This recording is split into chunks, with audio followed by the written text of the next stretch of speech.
Good morning, church. If you allow me to be real with you this morning, I want to talk about our own weakness.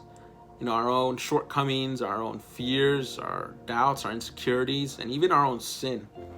So let me ask you a couple questions.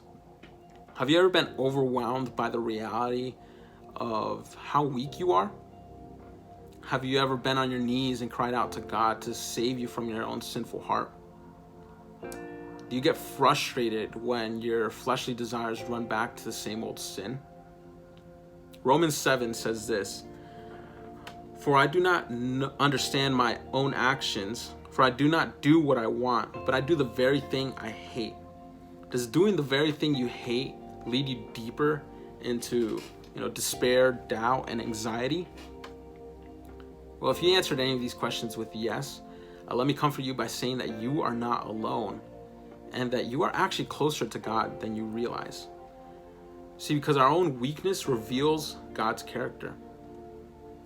There's a story in Mark where a father brings his son who has an unclean spirit before Jesus. And in the midst of the father's weakness and uncertainty, he cries out to Jesus by saying, "I believe, help my unbelief." This is when the father puts his full trust in Jesus and also acknowledges of how weak he is by saying, "Help my unbelief." This is a mark of a real faith. When we believe in God, we see how small we are in comparison.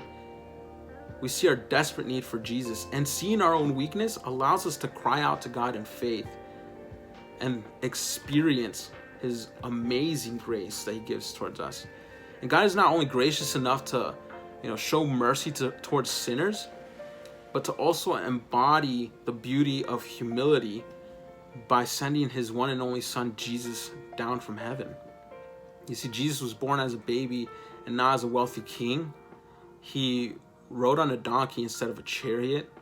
He washed other people's feet instead of having people wash his. And ultimately, and I think this is the most important thing, He died on the cross for you and for me instead of saving Himself. Church, realize of the amazing grace that He gives towards you, so that you may come to His throne, as He says in Hebrews.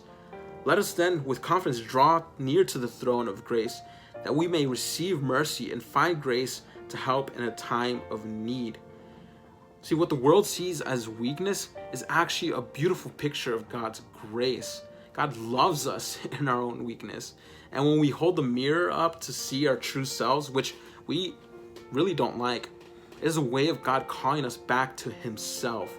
So church, I urge you, run back to God, fall in His arms, because His desire is not to leave you towards your own devices, but to see your own frailty and our own desperate need of His strength. Because we serve a God who says this in Isaiah 43, "Fear not, for I have redeemed you. I have called you by name. You are mine."